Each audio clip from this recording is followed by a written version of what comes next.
Assalamualaikum warahmatullahi wabarakatuh. Bismillahirrahmanirrahim. Alhamdulillahirabbil alamin wassalatu wassalamu ala asyrafil mursalin sayyidina wa habibina wa maulana wa qurrati a'yunina Muhammadin wa ala alihi wa ashabihi wa man tabi'ahum bi ihsanin ila yaumiddin. Rabbi syrah li sadri wa yassir li amri wahlul 'uqdatam min lisani yafqahu qawli. Rabbi zidna ilma warzuqna fahma, amin ya rabbal alamin.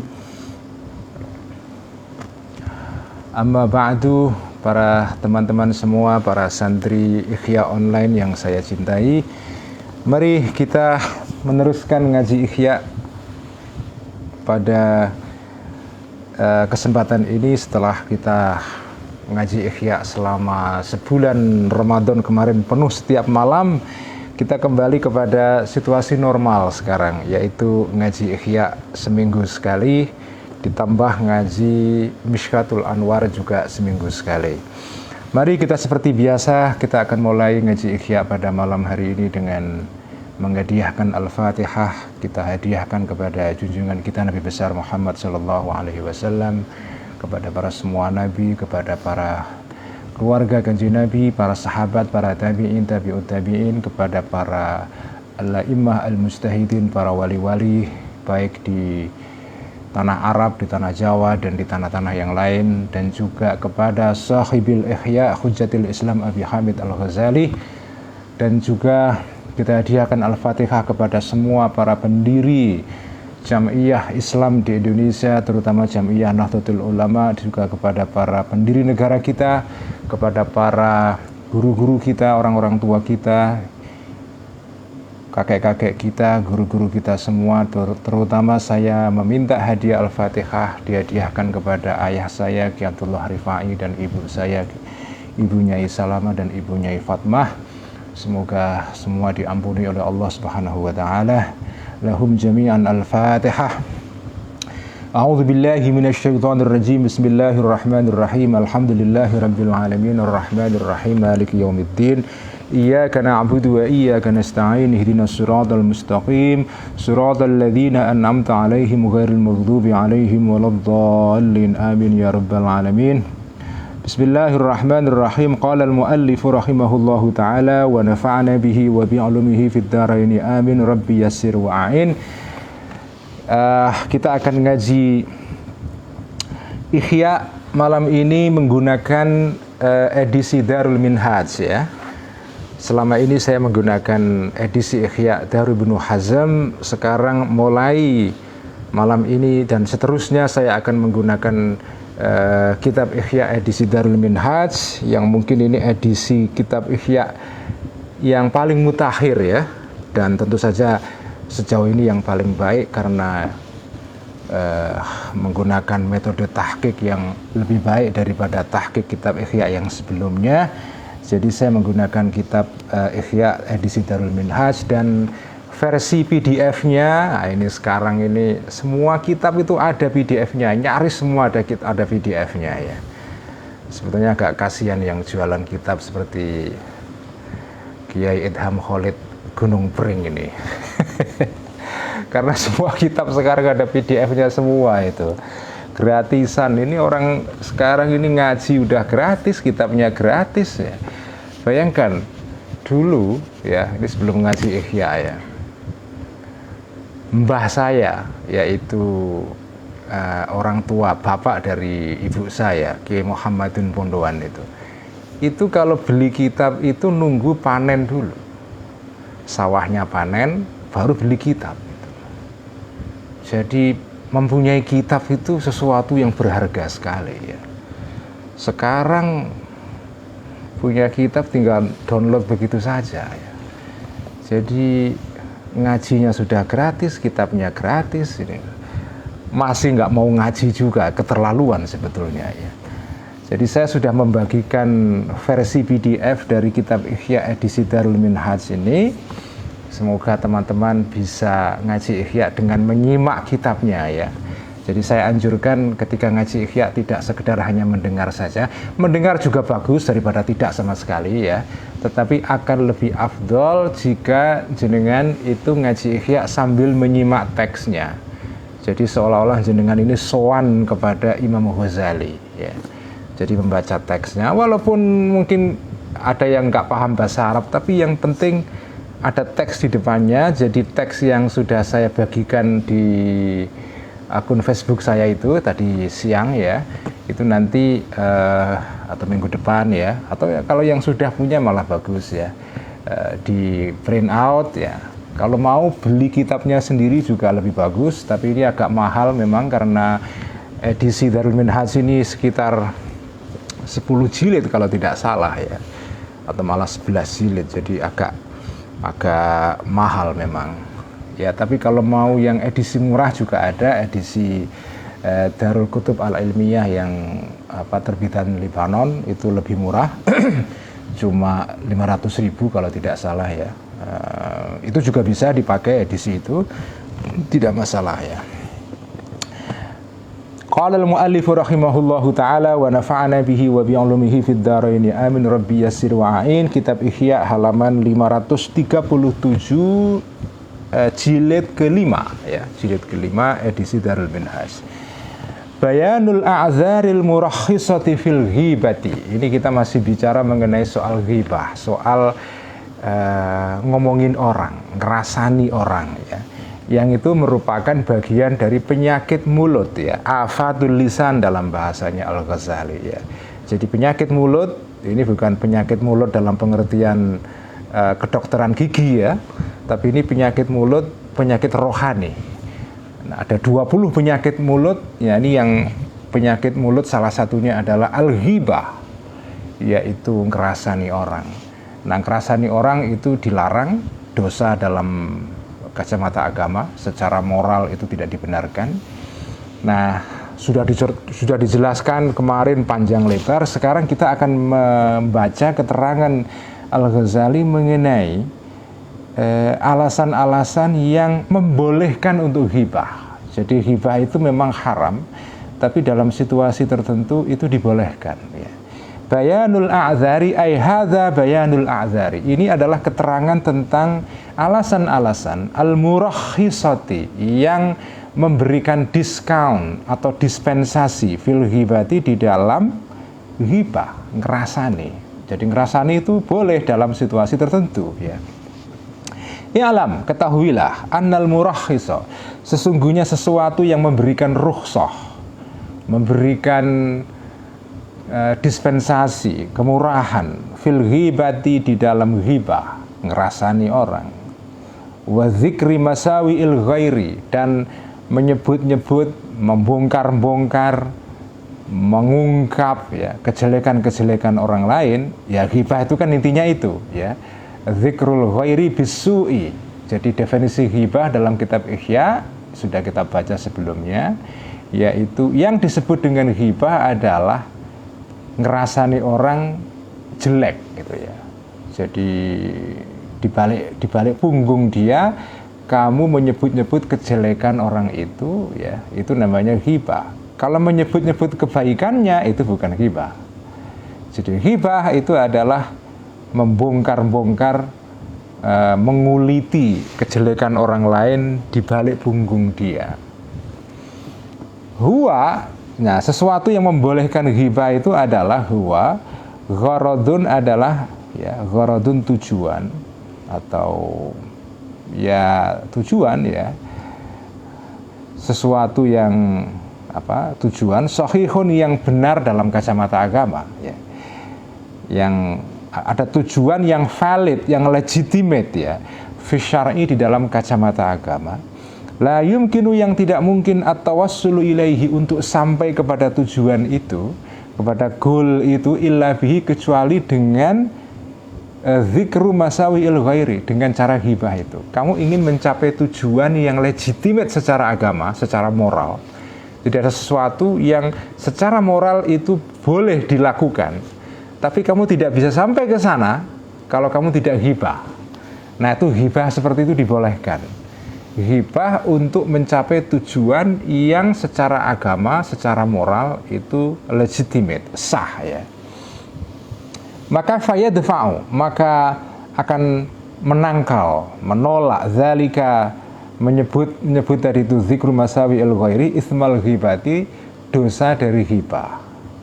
Jadi itu kaidah pokoknya. Jadi pokoknya kalau kamu ingin mencapai suatu tujuan yang legitimate secara agama, valid secara agama, secara hukum moral, ya moral agama tentunya, dan kamu tidak bisa sampai ke sana kalau kamu tidak melalui hibah. Jadi hibah sebagai sarana untuk mencapai tujuan yang dibenarkan secara agama. Ya. Apakah ini masuk dalam kategori tujuan menghalalkan cara? Tidak, itu bukan. Jadi dalam kacamata agama Islam tujuan tidak boleh menghalalkan cara, ya. Tetapi ada tujuan-tujuan tertentu yang membolehkan cara-cara tertentu yang jika dalam situasi normal cara itu tidak boleh, tapi untuk mencapai tujuan ini itu dibolehkan itu ya. Ya ini sih nggak usah pakai penalaran yang canggih-canggih lah. Dalam contoh yang bisa kita pahami secara umum ya, tidak saja dalam kacamata Islam tapi juga dalam kacamata umum. Misalnya koran memberitakan orang yang sedang korupsi, itu kan sebetulnya ghibah itu, ya kan? Wartawan membongkar kejelekan orang lain di balik punggung dia, artinya kan tidak menyebut kejelekan orang itu di muka dia. Ketika wartawan melaporkan itu kan di balik punggung orang yang dilaporkan itu ya. Ketika dia menulis laporan jurnalistik mengenai korupsi seorang pejabat ini, pejabat itu misalnya, itu kan ya dalam definisi ghibah yang normal ya itu masuk ghibah. Tetapi kan kalau sampean mengharamkan jurnalisme karena dia ghibah dalam kasus korupsi ini, ya artinya nggak bisa membongkar korupsi dong. Ya, gimana ya? Jadi dalam hal ini ghibah untuk melaporkan korupsi atau dosa publik untuk menunjukkan kesalahan dia itu dibolehkan dalam ghibah seperti ini ya, itu dibolehkan. Nanti akan dijelaskan dalam bagian berikutnya ya. Wahia dan al-a'dzar tadi, alasan-alasan yang membolehkan untuk ghibah itu sittatu umurin, ada 6 perkara, ada 6 hal yang membolehkan ghibah. Al-awwalu, yang pertama, at-tazallumu adalah komplain mengenai zalimnya orang lain, itu at-tazallum ya. At-tazallumu adalah melaporkan zulmu atau perbuatan zalimnya seseorang, pejabat misalnya, itu at-tazallum. Nah, itu dibolehkan. Kalau sampean ingin melaporkan tindakan jahat seorang pejabat kepada pejabat di atasnya, sampean komplain misalnya kepada Komnas HAM, kepada pengadilan, kepada polisi, kepada jaksa misalnya, itu namanya tazallum. Tazallum itu artinya adalah menyampaikan keberatan terhadap tindakan zalimnya seseorang ya, kepada pejabat di atasnya, kepada institusi yang berhak menerima laporan itu. Itu ghibah dalam kerangka tazallum itu boleh. Nah, jurnalisme atau wartawan melaporkan tindakan korupsi oleh seorang pejabat atau anggota DPR dan seterusnya, itu masuk dalam kategori tazallum ini. Itu boleh sebetulnya. Jadi tidak masuk ghibah itu, atau ghibah yang halal. Jadi wartawan melaporkan korupsi seseorang yang melakukan korupsi, yang koruptor, itu adalah masuk ghibah yang halal ya, boleh itu. Fa innaman, karena sesungguhnya orang zakaro yang melaporkan qadhiyan, zakaro menyebutkan atau melaporkan qadhiyan, seorang qadhi, dia berurusan dengan seorang qadhi karena ada perkara keadilan ya, tapi qadhinya zalim, lalu dia lapor kepada raja ya. Lalu dia menyebut, oh si Qadhi ini wahai raja, Qadhi A ini yang ada di provinsi B itu melakukan begini. Ya. Jadi dia melaporkan bizulmi dengan kezalimannya, wal khianati dan khianatnya dia, wa akhdhir rishwati dan mengambil sogokan, korupsi, gratifikasi. Ya. Ini akhdhir rishwati itu kalau dalam bahasa sekarang ya mengambil gratifikasi. Si Qadhi ini menerima sogokan, wahai raja.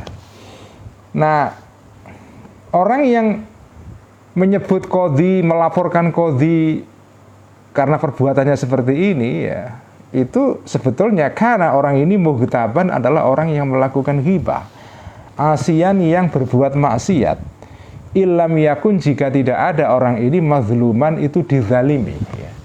Kalau kamu tidak berperkara dengan Qadhi itu, kamu ngerasani seorang Qadhi karena kezaliman dia, itu masuk ghibah. Tapi kalau kamu yang berperkara lalu melaporkan Qadhi ini ya, kejelekan-kejelekan dia kepada raja misalnya, itu bukan ghibah. Jadi syaratnya adalah kamu yang berperkara. Nah, sekarang kalau wartawan, apakah wartawan itu berperkara dengan seorang koruptor? Ya. Kalau secara harafiah memang wartawan ini tidak sedang berperkara dengan si koruptor ini. Dia bukan kalau dalam bahasa pengadilan itu dia tidak punya legal standing karena dia bukan orang yang menjadi pihak dalam perkara. Kalau ada koruptor ya pihak yang berperkara ya koruptor dengan negara yang menjadi korban, atau negara di sini mewakili publik sebetulnya ya, mewakili masyarakat. Negara melalui jaksa dan pengadilan itu menjadi wakil dari rakyat yang dirugikan oleh si koruptor ini. Lalu dia mengadili seorang koruptor ini. Jadi wartawan memang dia tidak secara resmi merupakan pihak yang berperkara dalam masalah korupsi ini. Tetapi kita tahu wartawan atau media massa itu bagian dari institusi publik yang membela kepentingan publik ini melawan tindakan seorang pejabat yang menyalahkan kekuasaannya. Jadi meskipun tidak langsung dia berperkara, tapi dia menjadi wakil dari publik untuk menyuarakan masalah korupsi ini. Jadi boleh menurut saya ya. Jadi wartawan melaporkan korupsi itu bukan ghibah, atau kalaupun ghibah itu ghibah yang dihalalkan, ghibah yang halal, ghibah hasanah, ghibah yang boleh ya, baik ya. Jadi ini bukan ghibah yang sayyi'ah, tapi ghibah yang hasanah ya. Jadi kalau ada seorang berperkara dengan Qadhi ya, karena dia dizalimi oleh Qadhi lalu melaporkan kepada raja, menyebut si Qadhi si ini itu mengkhianati, menzalimi saya wahai raja, itu bukan ghibah ya. Tapi kalau jenengan tidak punya perkara dengan Qadhi itu lalu ngerasani Qadhi itu karena zalimnya dia, itu masuk dalam kategori ghibah ya. Sampai bukan wartawan, bukan ini. Makanya nah ini begini, ini juga hati-hati ya. Ya ini bagian dari ya, kita sebagai orang yang beragama itu ya harus jaga diri juga. Misalnya ada orang korupsi ya, orang korupsi dilaporkan oleh wartawan. Kemudian ya publik kemudian ikut-ikut membicarakan masalah ini ya nggak bisa dihindarkan sih, kalau ada perkara korupsi pasti semua orang akan bicarain itu. Tapi dalam kacamata agama, jenengan ngerasani pejabat yang korupsi itu karena sampean bukan wartawan yang tugasnya melaporkan kasus ya, sampean bukan jaksa yang tugasnya untuk menuntut seorang yang korupsi, sampean bukan hakim, sampean bukan polisi, sampean bukan pejabat KPK misalnya, tapi sampean ngerasani ini ya dalam rangka untuk kan ngerasani itu kan enak ya. Ghibah itu nikmat banget. Ghibah itu nikmat banget itu. Artinya menyebut kejelekan orang itu nikmat sekali itu. Nah, dalam kacamata agama jenengan ngerasani orang koruptor Sementara sampean bukan wartawan, bukan polisi, bukan jaksa, bukan pegawai KPK dan seterusnya, bukan aparat hukum yang bertugas untuk mengadili seorang koruptor ini. Sampean orang biasa, ya. Itu sebetulnya sebaiknya tidak dilakukan itu. Karena itu kategorinya hibah sebetulnya. Hibah. Jadi serahkan kepada institusi pengadilan, peradilan ini untuk mengatasi itu. Sampean nggak usah. Ya tentu saja kita sebagai manusia ingkar ya, kita nggak setuju orang korupsi itu. Ya kecuali kalau sampean ini orang yang apa ya, orang yang menjadi tokoh masyarakat yang opininya menentukan opini publik ya, sampean harus beropini juga, nulis artikel atau apa ulasan di koran, itu tidak apa-apa ya, karena itu juga bagian dari cara untuk apa ya, mengontrol pejabat supaya nggak korupsi. Ada opini yang harus disampaikan oleh tokoh masyarakat ya, nulis di koran, nulis di apa, di ya mungkin juga termasuk di Facebook juga ya. Tetapi kalau menghibai tindakan korupsi seseorang sebagai apa ya, sebagai bahan untuk obrolan yang asyik ya, itu sebaiknya sih jangan dilakukan ya, sebaiknya, karena itu hibah kategorinya. Ya sudahlah, orang korupsi itu sudah dihukum oleh pengadilan, sampai nggak usah ikut-ikut menambahi hukumannya itu. Ya. Jadi jangan menambahi hukuman orang yang sudah dihukum oleh lembaga publik itu. Ya.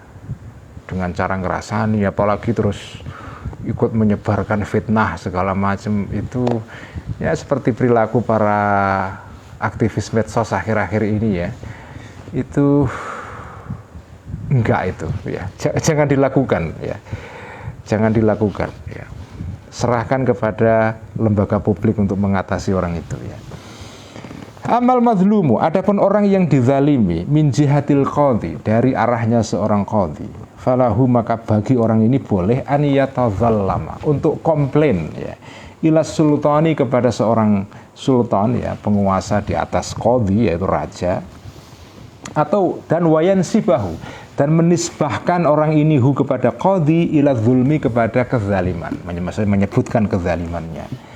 Kenapa? Idla yumkinu, karena tidak mungkin hu terhadap orang yang mazlum ini istifa'u haqqihi, untuk meraih haknya seorang mazlum ini illa bihi, kecuali dengan menyebut kejelekan dia ini, yaitu zalimnya dia. Artinya hibah itu tak terhindarkan dalam rangka untuk melaporkan tindakan zalimnya seorang pejabat ini.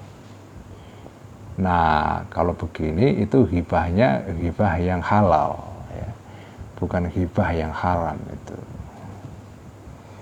Wa qad qala, dan telah bersabda kanjeng Nabi Muhammad sallallahu alaihi wasallam. Ini menarik sekali hadis ini ya. Inna li sahibil haqqi maqalan. Ini kaidah ini ya.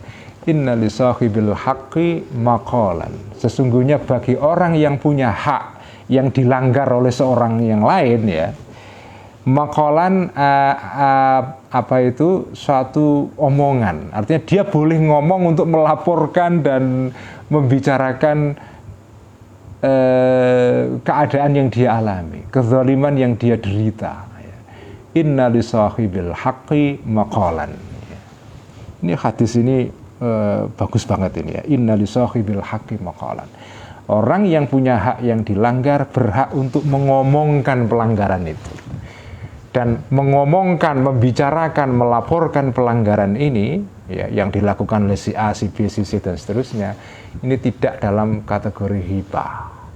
Ataupun kalau hibah, ini hibah yang halal ya. Inna li sahibil haqqi maqalan. Karena kalau orang punya masalah nggak boleh mengomongkan, terus gimana? Uang untuk mendapatkan haknya, orang harus membicarakan itu. Kalau nggak boleh membicarakan gara-gara hibah ya, nanti keadilan tidak bisa ditegakkan di muka bumi ya. Ya sebetulnya ini ya, prinsip dalam Islam ini prinsip yang universal ini ya.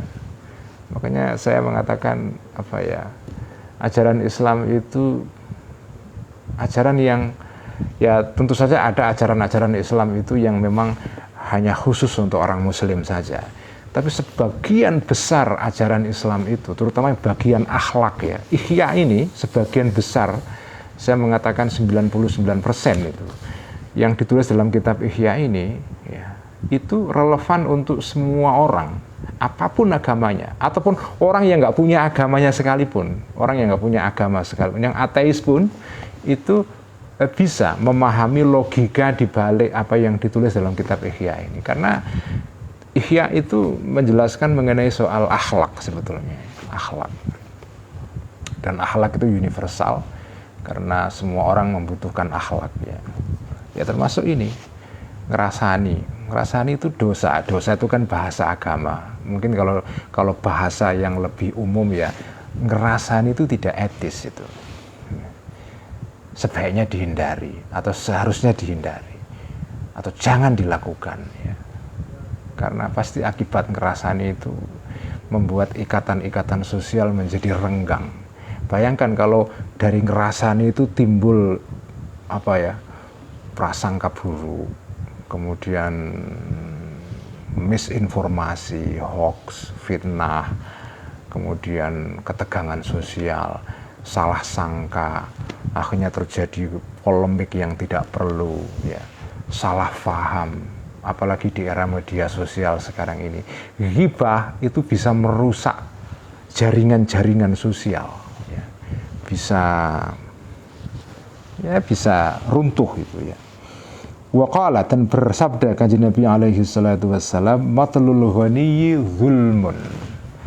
Matlul ghaniyyi ya,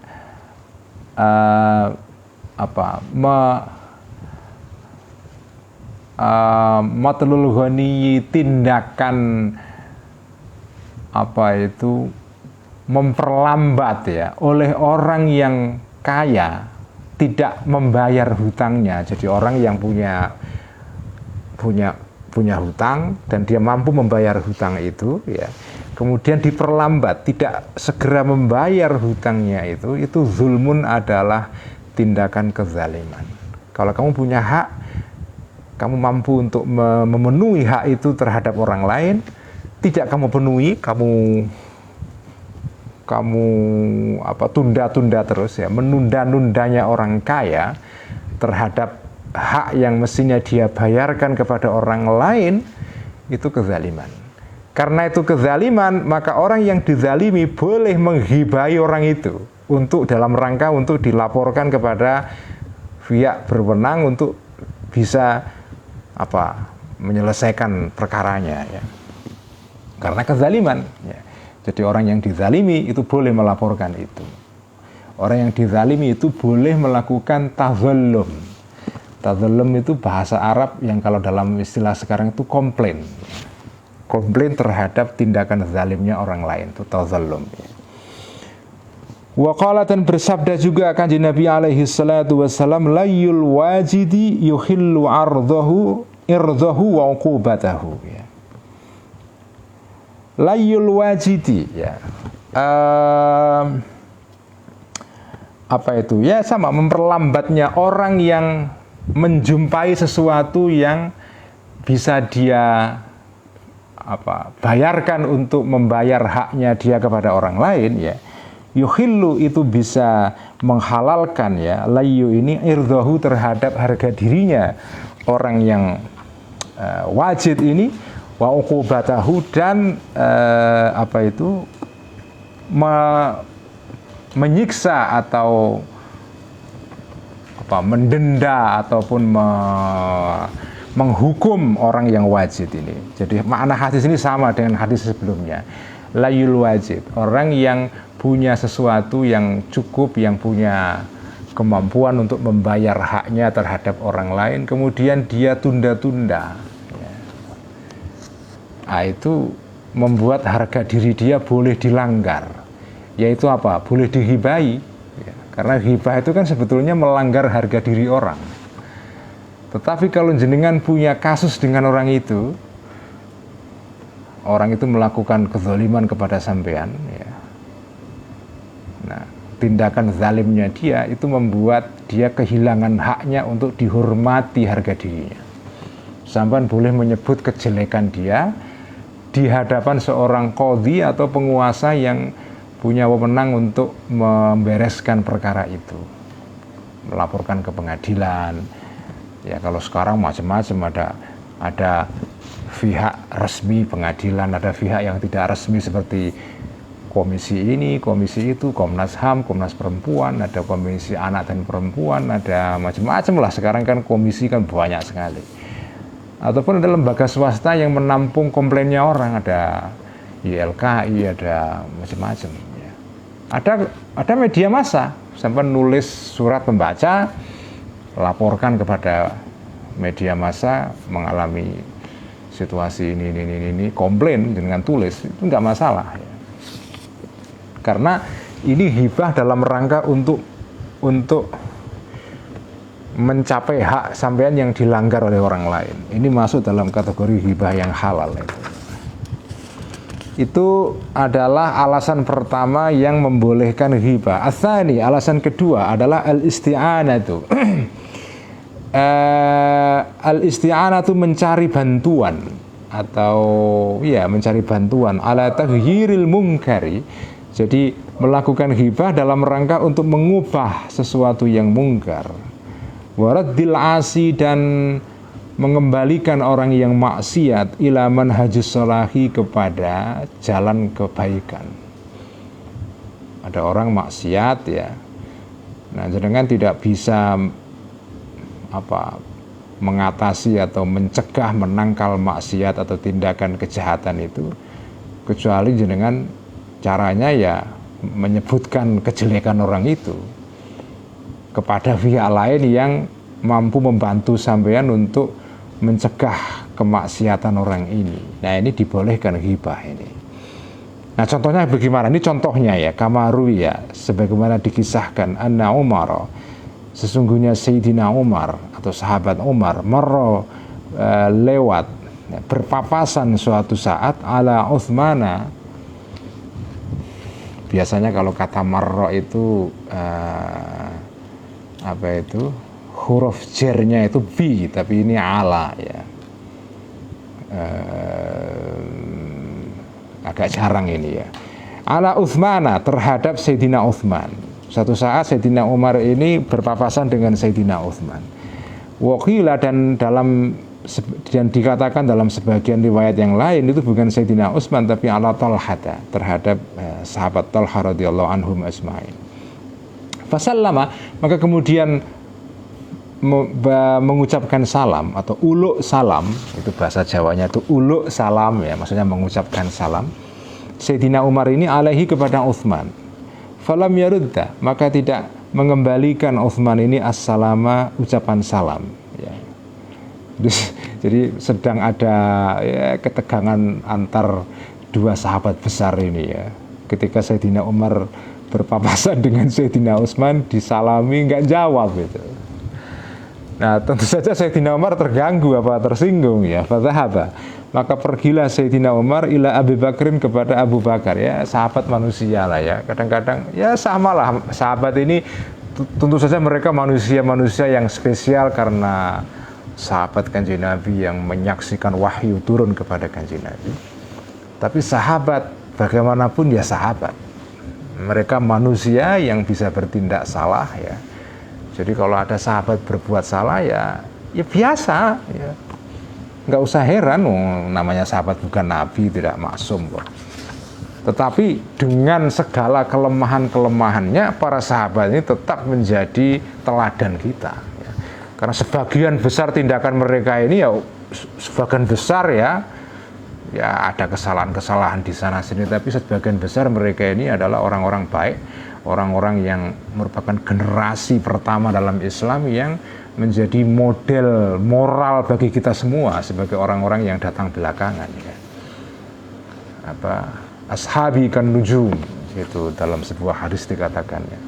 Ashabi kan nujum, sahabat-sahabatku itu seperti bintang-bintang di langit yang menjadi bintang penuntun ya, bintang penuntun. Tetapi ya bagaimanapun sahabat manusia ya namanya manusia berbuat dosa ya nggak apa-apa ya. Ya kalau dosa ya akan dibalas oleh Allah dosanya. Tetapi sahabat itu punya kedudukan yang mulia di mata orang Islam ya, karena mereka generasi pertama dalam sejarah Islam yang menjadi sumber inspirasi bagi kita semua. Ya, tapi ini contoh ini sahabat sedang ya ada ketegangan antar sahabat Sayyidina Umar dengan Utsman. Sayyidina Umar uluk salam, Sayyidina Utsman enggak jawab, lalu Sayyidina Umar tersinggung, fadhahaba, maka pergilah Sayyidina Umar ila Abi Bakrin, kepada Abi Bakar yang ketika itu jadi khalifah radhiyallahu anhu. Fadzakara, maka menyebutkan Sayyidina Umar lahu kepada Abu Bakar zalika, peristiwa ini. Faja'a, maka datanglah Abu Bakar ilaihi kepada Utsman liyusliha, untuk mendamaikan Abu Bakar zalika, perkara tadi itu. Nah, ketika Sayyidina Umar melaporkan Sayyidina Utsman yang melakukan tindakan tadi itu enggak uluk salam, itu kan kalau dalam situasi normal itu hibah. Tapi ini bukan hibah, karena ini melaporkan tindakan yang salah dilakukan oleh orang lain dalam rangka untuk memperbaiki, untuk mengkoreksi ya. Jadi ini tidak bagian dari hibah ini. Walam yakun, dan tidak ada dzalika, tindakan ini, ghibatan, sebagai ghibah indahum, menurut para sahabat ya. Wa kadzalika, dan begitu juga lamma balagha, ini contoh yang lain ini. Contoh yang lain ini. Walamma balagha, dan ketika sampai ya, Umar, kepada Sayyidina Umar ya, anna Aba Jandalin, sesungguhnya sahabat Abu Jandal, ini sahabat yang apa itu terkenal sekali ya, Abu Jandal. Qad aqara, telah apa itu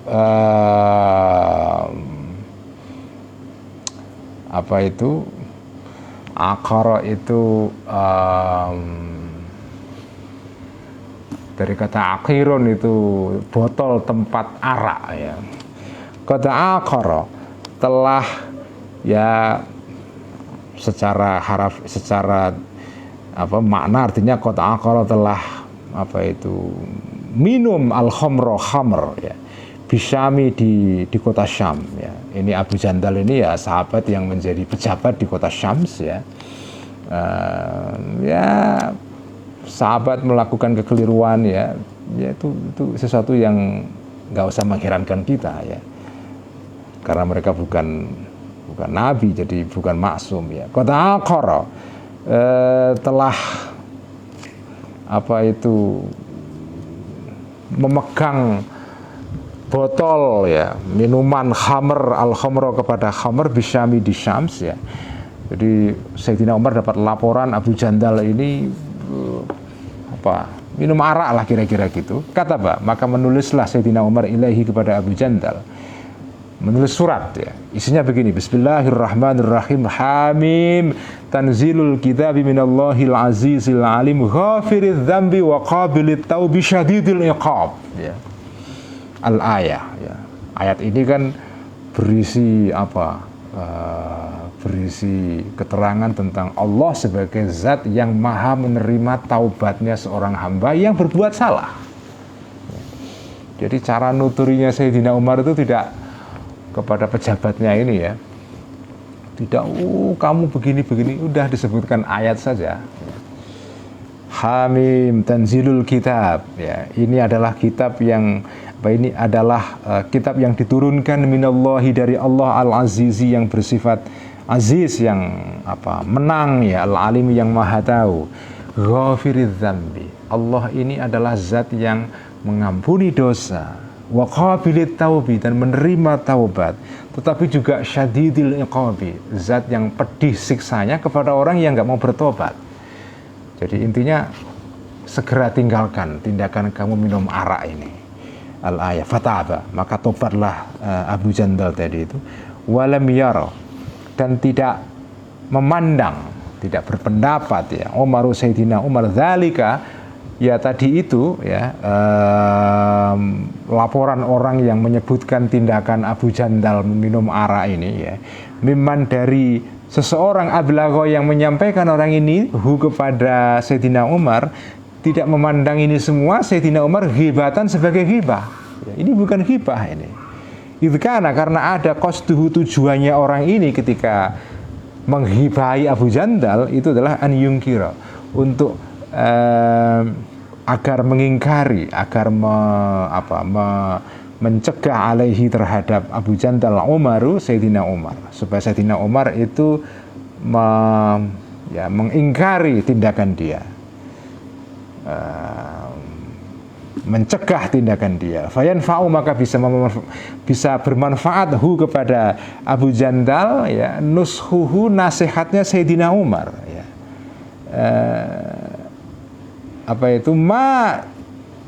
Manfaat, ya. Jadi ma di sini ay naf'an, sesuatu manfaat, ya.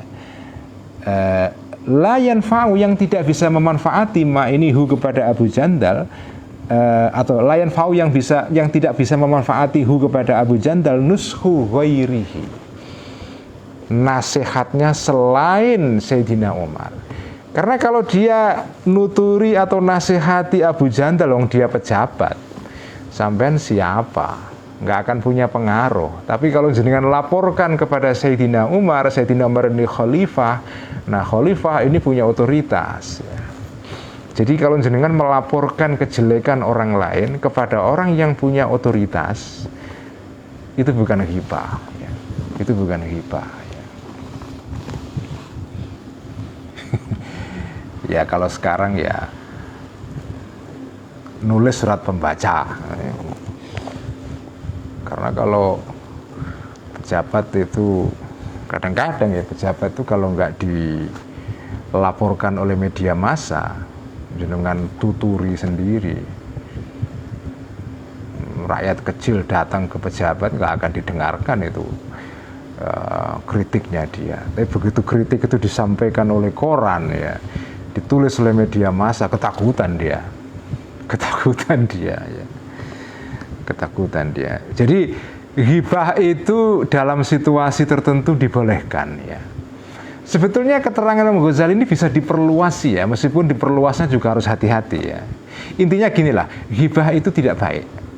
Tetapi kalau ghibah ini terpaksa dilakukan karena sesuatu yang jelek ini tidak, kan ghibah itu menyebut kejelekan orang lain, ya. Menyebut kejelekan orang lain ini kalau terpaksa untuk memperbaiki keadaan, nah itu boleh, ya. Itu boleh itu. Jadi tadi itu tazallum, ya, melaporkan komplain kepada penguasa, ya. Mengubah keadaan supaya lebih baik, ini alasan kedua. Nah, itu ghibah dalam rangka itu boleh, ya. Wa innama ibahatu hadza, adapun sesungguhnya memperbolehkan ghibah yang ini itu adalah bil qasdi, dengan tujuan as-sahihi, yang benar. Memang tujuan sampean untuk memperbaiki keadaan, bukan tujuannya untuk mempermalukan orang. Jadi tujuannya itu bukan, kalau sekarang kan tujuannya misalnya, nggak benar juga sih kalau tujuannya misalnya untuk menjatuhkan lawan dalam bisnis misalnya, ya. Ada dua pebisnis yang saling bersaing keras sekali, lalu melihat kejelekan lawannya langsung dilaporkan ke KPK. Nah sekarang terjadi begitu banyak.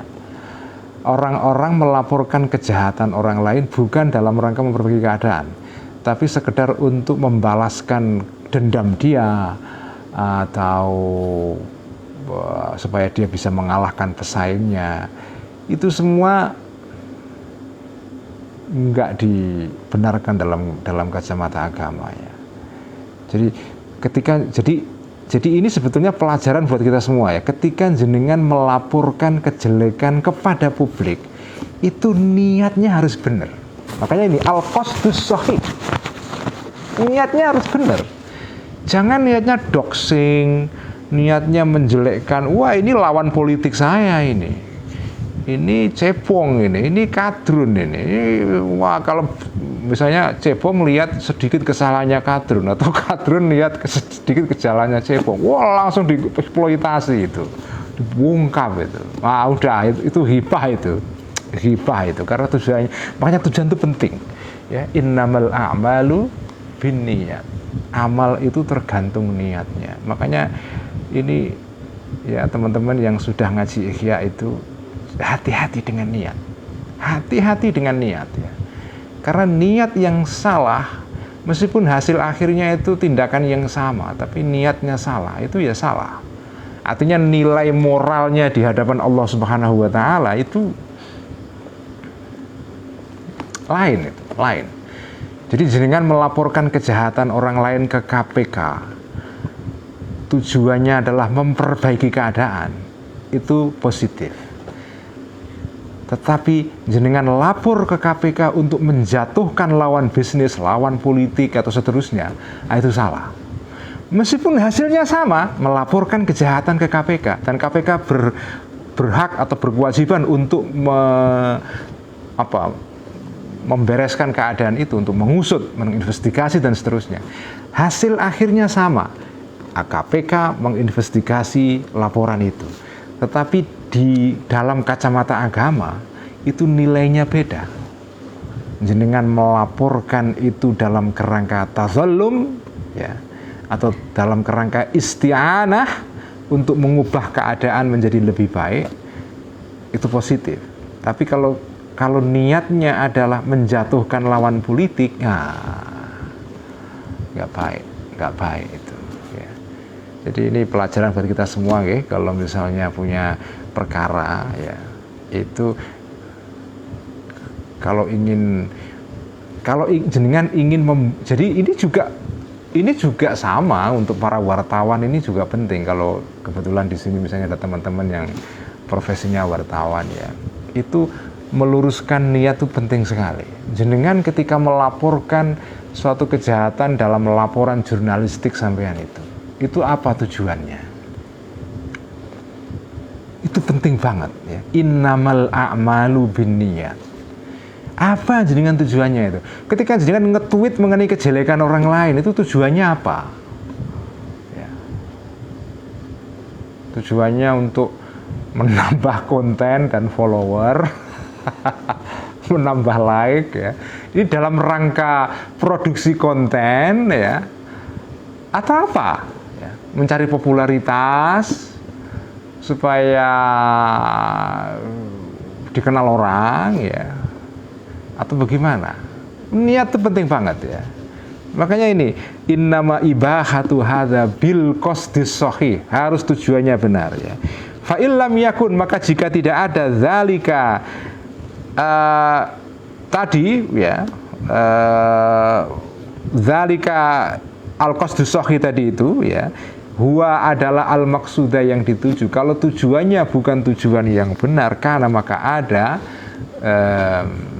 tindakan menyebut kejelekan orang lain tadi itu haraman sebagai haram karena ghibah itu ya.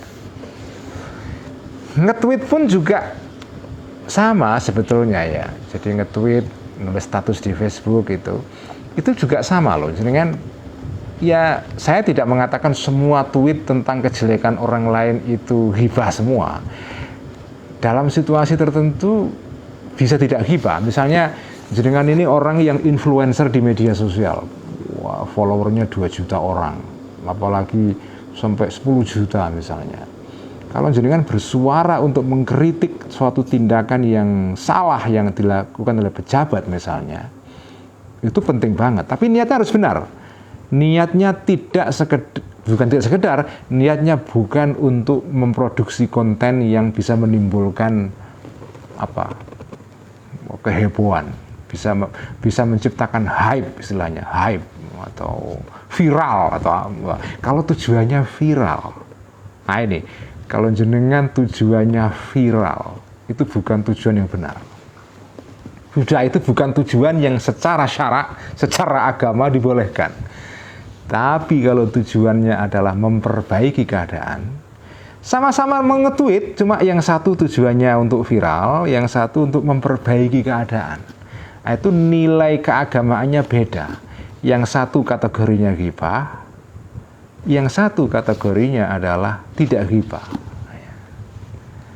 Makanya jangan menyepelekan niat ya. jangan menyepelekan niat. Ya. Jadi ditata niatnya, ditata. Karena begitu niatnya tepat, itu kira-kira kita juga nggak ngawur tindakannya. Karena kalau ini benar-benar terjadi. Jadi kalau orang tujuannya sekedar viral saja, itu apapun dilakukan loh. Konten-konten yang apa istilahnya yang receh itu ya, nggak jelas apa, ya dilakukan. Ya, tujuannya viral kok. Ya. Tapi kalau jenengan memperbaiki keadaan tujuannya, dihitung. Ini oke, tujuan saya memperbaiki keadaan. Sampai sejauh mana saya bisa nge-tweet atau nyetatus ya. Ada batasnya, karena kalau sudah melebihi ini sudah berarti bukan dalam kerangka memperbaiki keadaan ini sudah konten kalau ini ya. Jadi begitu orang niatnya benar itu ngerti batas. Tapi kalau niatnya salah pasti ngawur. Pokoknya segala yang bisa menciptakan hype atau viral ya udah dilakukan. Ya. Karena niatnya salah. Tapi begitu niatnya benar, insya Allah orang itu tahu batasnya. Tahu batasnya itu. Tsalitsu, yang ketiga, alasan ketiga yang membolehkan ghibah adalah al-istifta'u, meminta fatwa ya. Minta fatwa kepada orang yang ahli fatwa ya. Kama yaqulu, sebagaimana misalnya mengatakan seseorang yang minta fatwa, mustafti ya, kama yaqulul mustafti, orang yang minta fatwa, lil mufti, kepada orang yang memberikan fatwa, seorang alim ya. Kau mengatakan, wah, qad zalama, telah menzalimini kepadaku, abi, bapakku, aw akhi, atau saudaraku, aw zauji, atau zaujati ya, atau istriku, atau juga suamiku. Ini tidak hanya istri saja tapi juga suami ya. Fakaifa, ini kan menyebut kejelekan orang lain tapi dalam rangka minta fatwa. Ini saya dizalimi oleh bapakku ini, oleh suamiku, oleh istriku, bagaimana Kiai? Nah, ini kan namanya menyebut kejelekan orang, tapi ini bukan ghibah, karena ini menyebut kejelekan orang dalam rangka istifta, mencari pendapat seorang alim mengenai hal ini dalam kacamata agama. Fakaifa, maka bagaimana toriki, jalan keluarku, fil khalasi, di dalam menghindar atau menjauhi kezaliman saudara-saudaraku dan seterusnya tadi itu. Meskipun wal aslam, yang lebih selamat ya, artinya lebih aman, ketika jenengan minta fatwa kepada seorang alim, itu at-ta'ridu, itu nyemon-nyemoni dalam bahasa Jawa. Nah itu nyemon-nyemoni itu apa ya? Tidak menyebut secara terus terang ya. Jadi misalnya tidak, wah saya di Pak Yai, ini suami saya namanya ini itu melakukan sesuatu tindakan kepada saya. Itu terus terang namanya. Tapi kalau nyemon-nyemoni itu begini cara melaporkannya atau minta fatwanya. Seandainya ada seorang suami Kiai berlaku begini-begini kepada istrinya. Nah, jadi dia nggak menyebut suaminya dia. Seandainya ada seorang suami melakukan begini-begini kepada istrinya, bagaimana pendapat jenengan itu? Itu namanya ta'rid, namanya nyemoni. Ya. Jadi tidak menyebut langsung, tetapi secara tersirat itu. Bian yakula, misalnya mengatakan al-mustafti, orang yang minta fatwa, ma qauluka, bagaimana pendapat jenengan fi rajulin, mengenai seorang laki-laki zalama, yang menzalimihu kepada rajul tadi itu, abuhu, bapaknya dia, au akhu, atau saudaranya dia, au zaujatu, atau suaminya dia, atau juga istrinya atau suaminya. Walakin nata'ina, tetapi meskipun yang lebih baik, lebih aman itu nyemon-nyemoni, tetapi walakin nata'ina, tetapi menyebut secara terus terang ya, seperti dalam contoh yang pertama tadi itu, mubahun, dibolehkan, bihadzal udhri, dengan alasan ini, yaitu apa? Istifta. Jadi itu bukan ghibah. Lima ruya, karena diriwayatkan an Hinda binti Utbah, dari Hindun bintu Utbah. Hindun bintu Utbah ini adalah istrinya sahabat Sufyan ya. Sufyan ya. Bapaknya sahabat yang terkenal Muawiyah ya. Muawiyah bin Abi Sufyan. Jadi Hindun ini istrinya sahabat Abu Sufyan ya. yang masuk Islam belakangan sekali setelah Fathu Makkah. Setelah Makkah ditundukkan oleh Kanjeng Nabi dan para sahabat-sahabatnya, baru dia masuk Islam. Selama hidupnya dia memusuhi Kanjeng Nabi. Begitu Islam sudah menang secara politik, baru dia masuk Islam. Punya seorang putra yang sangat terkenal sekali, namanya Muawiyah bin Abi Sufyan, yang mendirikan negara, namanya negara Bani Umayyah. Ya. Nah ini Hindun suatu ketika lapor kepada Kanjeng Nabi, anna sesungguhnya Hindun, qalat berkata, Hindun tadi itu lin Nabi kepada Kanjeng Nabi Shallallahu Alaihi Wasallam. Laporannya begini, inna Abu Sufyan, sesungguhnya Abu Sufyan ini Kanjeng Nabi, suamiku ini, rajulun adalah seorang laki-laki syahihun yang medit, ya, apa yang kikir, la yu'tini, tidak apa itu memberi Abu Sufyan ini kepadaku kebutuhan yakfi yang cukup, kebutuhan itu ini kepadaku, ya, aku sendiri wawaladi dan anak-anakku, ya. Saya nggak dinafkahi cukup ini Kanjeng Nabi. Apa aku tuh, apakah boleh mengambil aku boleh nggak ngambil kartu debitnya dia min ghairi ilmihi, dari tanpa sepengetahuan Abi Sufyan? Boleh nggak saya ngambil harta dia tanpa sepengetahuan dia? Ya, ini kan hibah ini, ya, melaporkan kejelekan seseorang. Ya. Boleh, karena dalam rangka istifta. Ya.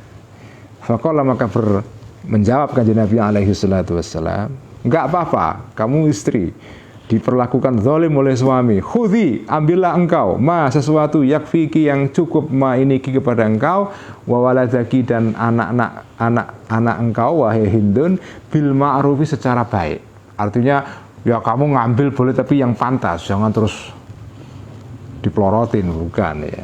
Boleh itu. Fadzakarat, maka menyebutkan Hindun tadi itu asyuha, tindakan meditnya Abu Sufyan suaminya, tindakan kejelekan. Dalam situasi normal itu hibah, tapi ini boleh karena apa? Konteksnya adalah istifta, ya, minta pendapat kepada seorang kiai atau nabi di sini, tokoh agama, ya, untuk memberikan atau mencarikan jalan keluar, apa solusi, ya, nggak apa-apa itu.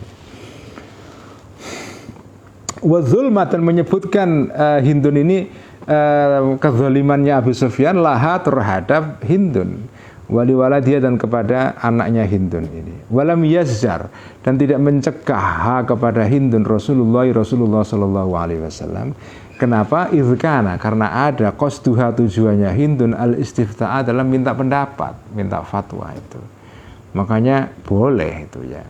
Ini 3 hal, ya, yang kita baca malam ini mengenai alasan-alasan yang membolehkan kita ghibah, ya. Masih ada 3 lagi, ya. Kita akan teruskan minggu depan, ya. Sekian ngaji Ihya malam ini. Semoga kita mendapatkan barokah dan ya wasilah dengan Imam Ghazali dan kitab Ihya. Semoga semua teman-teman kita, terutama santri Ihya yang sedang mengalami kesulitan hari-hari ini atau terkena penyakit, ya, termasuk karena COVID, ya, segera diringankan oleh Allah Subhanahu wa taala. Amin ya rabbal alamin. Mari kita tutup ngaji Ihya malam ini dengan bacaan sholawat tibil qulub.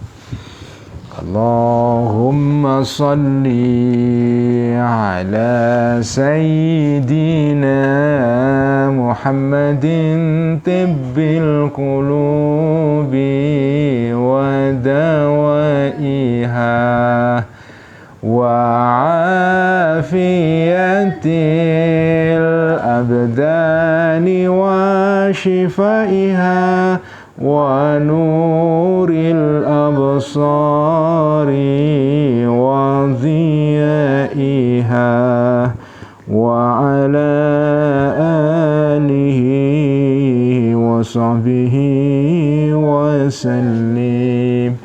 Allahumma salli ala sayyidina Muhammadin tibbil qulubi wa dawaiha wa afiyatil abdani wa وشفائها ونور الأبصار وضيائها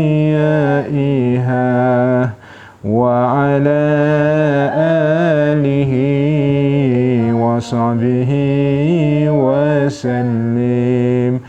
اللهم صل على سيدنا محمد طب القلوب ودوائها وعافية الأبدان وشفائها ونور الأبصار وضيائها وعلى آله وصحبه wasallim. Sekian, wassalamualaikum warahmatullahi wabarakatuh. Terima kasih kepada teman-teman di Space yang ikut ngaji malam ini. Sampai ketemu.